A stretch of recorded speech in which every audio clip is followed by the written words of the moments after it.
Hello, I'm Dr. Josh, and I'm not a doctor. Now the patient's on the slab and my scalpel's getting lonely. Let's operate, shall we? Welcome to my cavern of cadavers. Please don't touch the bags hanging from the ceiling. They're just for decoration. Speaking of which, have you ever wanted to completely disappear?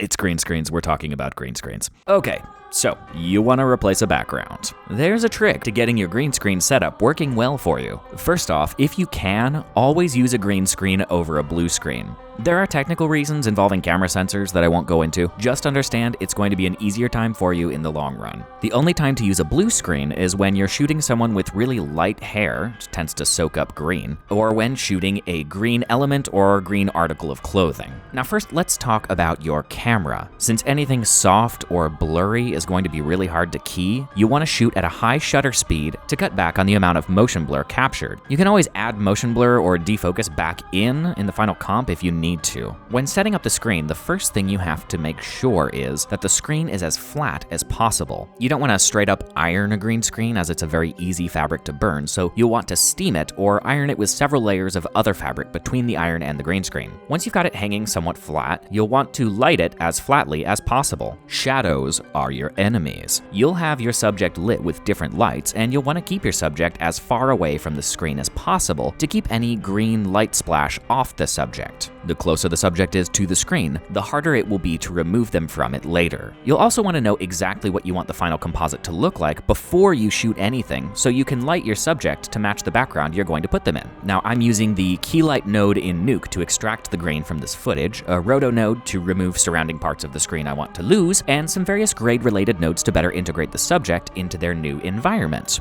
Green screens, photography stands, and lights can all be found pretty cheaply online. It may take some experimenting to get the results you're looking for, but with time and dedication, you too can become a master of this disappearing act. Diagnosis: It's not easy being green. Hey, thanks for watching that video. If you liked what you saw, give us a like. If you didn't, don't. If you want to see some of the episodes we've made in the past, check out the playlist tab on our YouTube channel page. It's also all organized on our website. On that website, use the contact form to sign up for our free electronic monthly magazine. It's packed with behind-the-scenes breakdowns, channel data, polls, and even discounts on our boutique.